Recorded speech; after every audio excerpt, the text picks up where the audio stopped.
everyone, and welcome back to the Illinois Girls Wrestling Podcast, the show on a mission to create a supportive community for Illinois girls wrestling through storytelling, expert insights, so that athletes, coaches, and families feel connected and empowered. I am your host, Lena Burkut, and today we will conclude our quest to the best age to start your wrestling career. We have talked about starting wrestling as a middle schooler or kindergartner, so make sure to check out those episodes. However, today we will talk about stepping on the mat for the first time as a high schooler, and especially a high school girl. While it seems late to some, starting wrestling in high school comes with its own benefits. First, it's maturity. Your high schooler will understand things a lot faster than a youngster in school would. High school programs have experienced coaches in structured, consistent practices. We are talking about wrestling 6 days a week, 2 hours a day. Believe it or not, most sports your high schooler have done before will help them to become better wrestlers. It will add to their endurance, their reaction, or their strength. Are there any challenges? Absolutely. Your wrestler will have to learn quickly to succeed. She will have to go against wrestlers with years of experience. She will most likely face self-doubt about starting late. Now let's talk about what high school wrestling looks like. Each high school team has 14 weights. These are called weight brackets.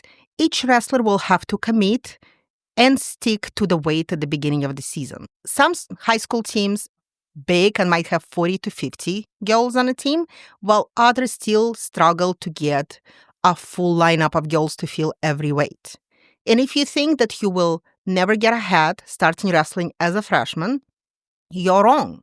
There are a lot you can achieve in 4 years of high school, especially if you put extra time in the off-season. Let's talk about girls' weight brackets. We got 100 pounds, 105, 110, 115, 120, 125, 130, 135, 140, 145, 155, 170, 190, and 235. What does that mean for you? Well, if your daughter is 141 pounds, she can either come down and wrestle 140, or she can go and wrestle 145. In a perfect universe, the team has a girl for each weight bracket. However, it is just not the case in many schools, and your girl might have to wrestle up. That means wrestling somebody who is heavier, or drop weight to fit into the lower weight bracket. In any case, she will have to be the weight she's assigned to, that weight or under, on a day of her match. So if she was 141 and she's 140.1 on a day of the match, I'm sorry, she will not wrestle. Right now would be a perfect time to speak with a high school female wrestler who started wrestling as a high school freshman, and lucky us, we have one living in our house. Elise Burkut is a willing high school senior. She's a 2-time IHSA state qualifier and also 2025 IHSA state runner-up, as well as a Fargo qualifier for 2025.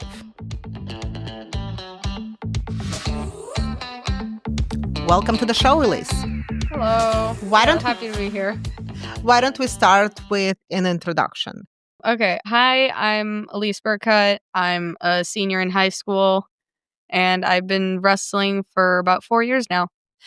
Okay, so which high school do you go, and do you wrestle off-season?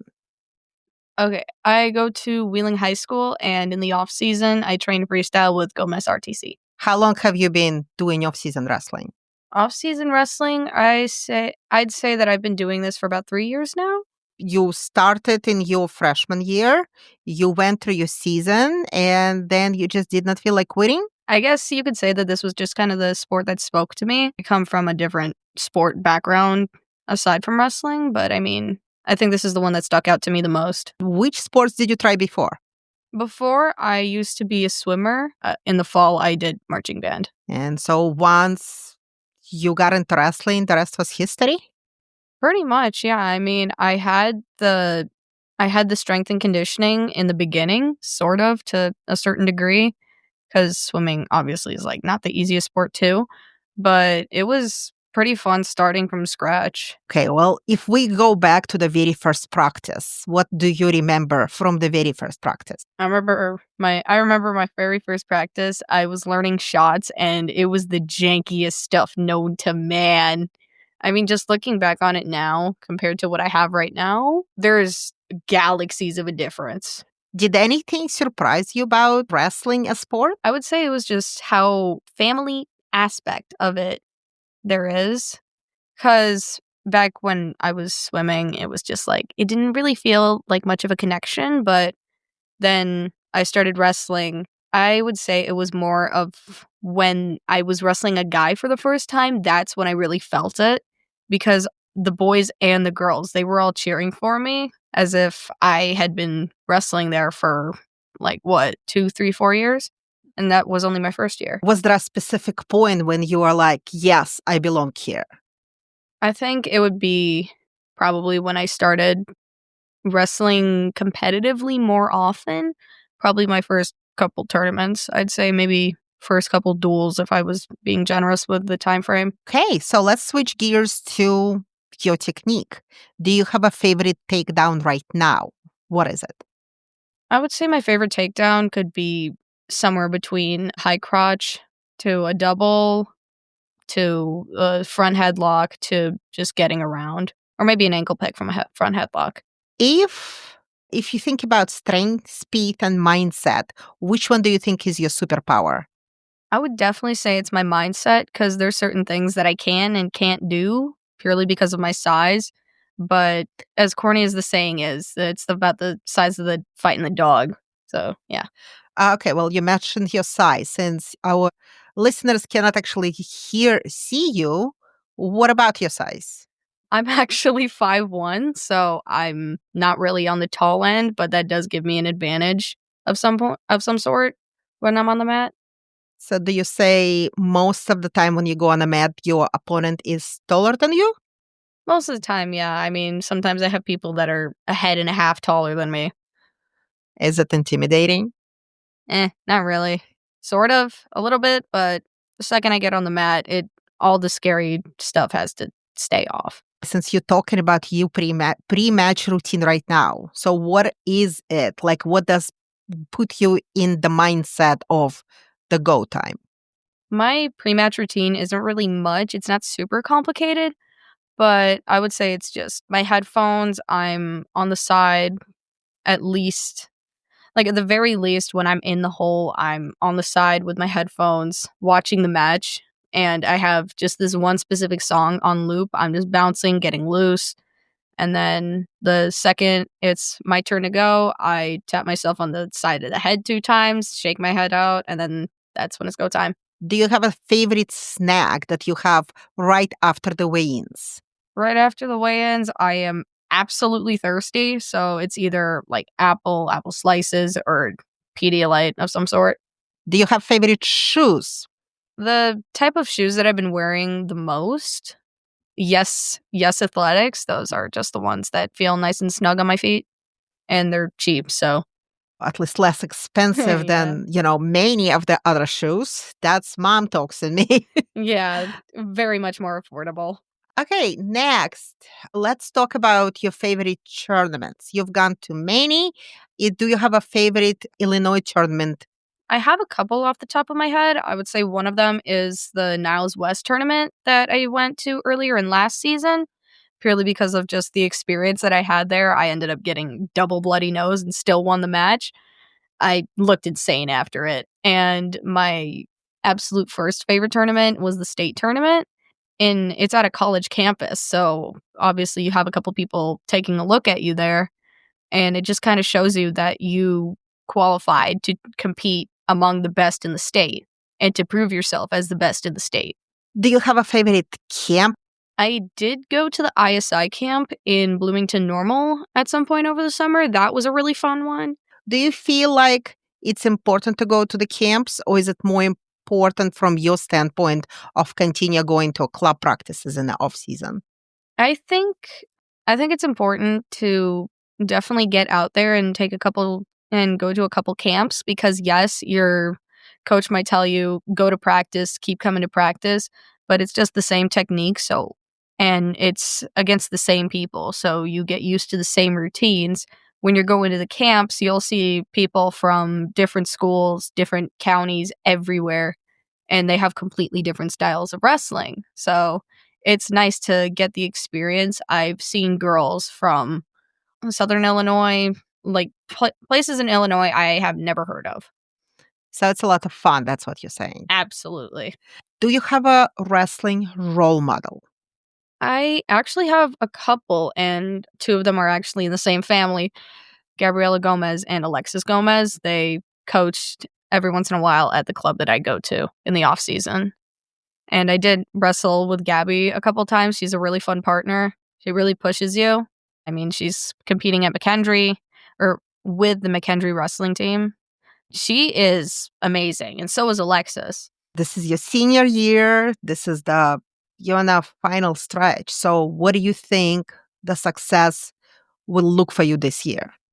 I think success would just be watching my teammates grow leaps and bounds from where they are right now, because I am a senior and I am a founding member of my school's wrestling team. So it would be great if I just looked back at the team one last time and saw how much they grew from the very beginning of the season. You hoping that you do well as a team? Pretty much, yeah.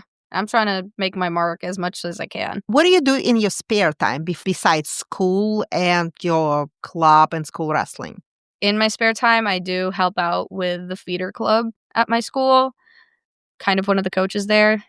And aside from that, I just do regular stuff like drawing, listening to music, gaming a little bit. Can you tell us more about the feeder club? The feeder club, it's basically just kids in the area who come to learn a little bit from us.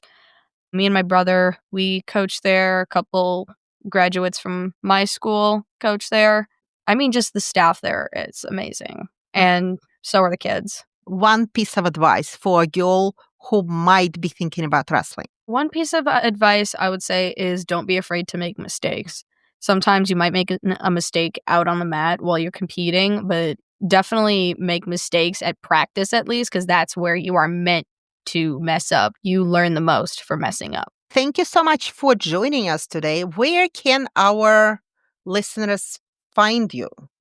You can find me on Instagram, webcore user, or Elise Burkut official. I use both accounts. Hope to see you in our studio again sometime. Yeah, absolutely.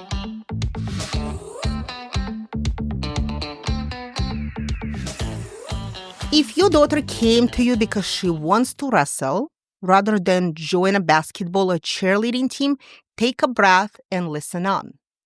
Because, in my personal opinion, wrestling is awesome. You might have some reservations about girls wrestling, so let's go over a few common misconceptions that come up when we talk about girls wrestling. Misconception number 1: wrestling is too physically demanding for girls. This misconception exists because of the physical nature of wrestling.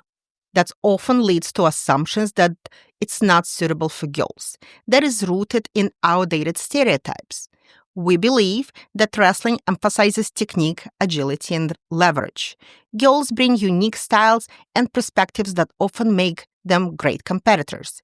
If your experience of wrestling is limited to boys wrestling, consider checking out some of the female Olympic wrestlers like Kennedy Blades, Helen Maroulis, Sarah Hindlebrand, and Amir Eller. Each of them has an individual style and it looks like art. Also, depending on the weight bracket, wrestlers will move at a different speed. Each body type and height will bring different advantages to the sport. Misconception number 2: wrestling is a boys' sport. Why does this misconception exist? Historically, wrestling programs were male-dominated, with limited opportunities for girls. The lack of representations created the idea that this is a boy-only sport. We believe that growth of girls wrestling in the last decade is phenomenal. As of November of 2025, 46 states have sanctioned girls wrestling as an official high school sport. Female participation in wrestling has more than tripled in recent years. Well, here's a fun fact nobody ever cared for. Illinois was a state number 28 to sanction girls' high school wrestling, and the last state so far, state number 46, was Louisiana. Misconception number 3. Girls cannot compete at the high level. We think that this comes from lack of visibility of female wrestling achievements and assumption that the girls cannot handle the intensity of the competition. In reality, female wrestlers have proven themselves at the state, national, and international levels. Wrestlers like Helen Maroulis and Adeline Gray are Olympic medalists who inspire countless young athletes. In 2025 Paris Olympics, 96 women wrestlers from 33 countries competed for the title in 6 weights. Misconception number 4. Wrestling is dangerous for girls. Some might say that wrestling poses a higher risk of injury for girls than other sports.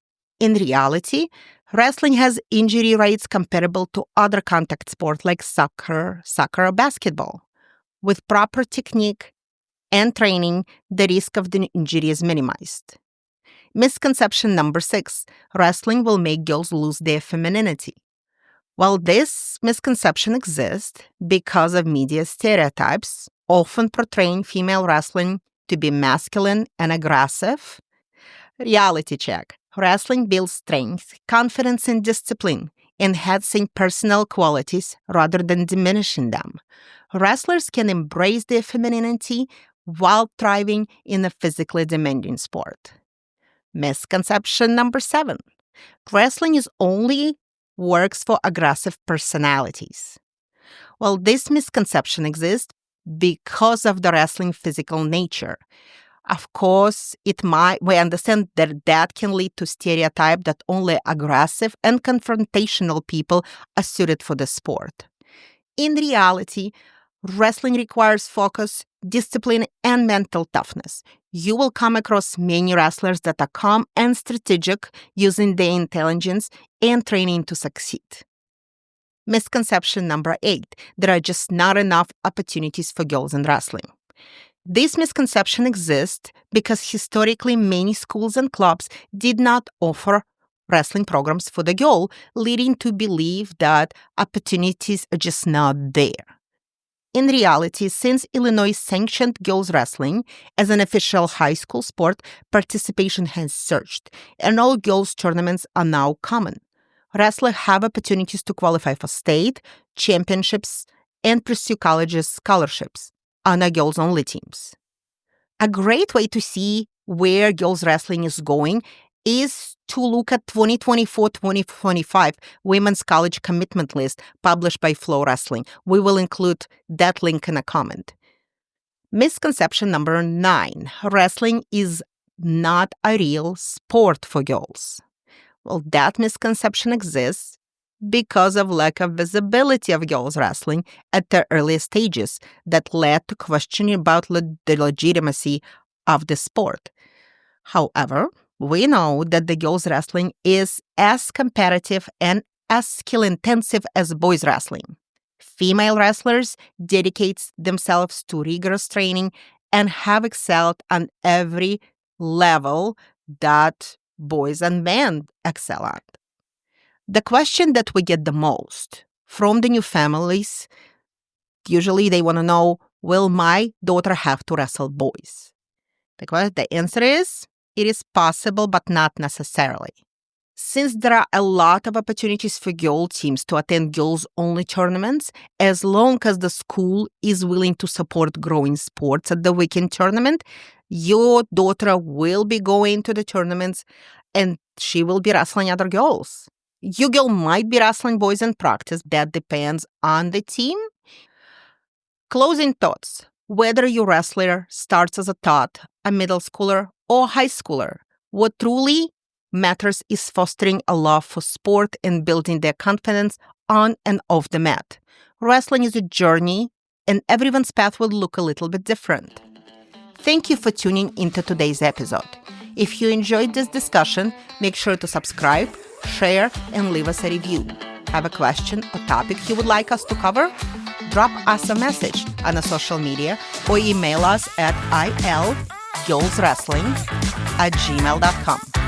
Until next time.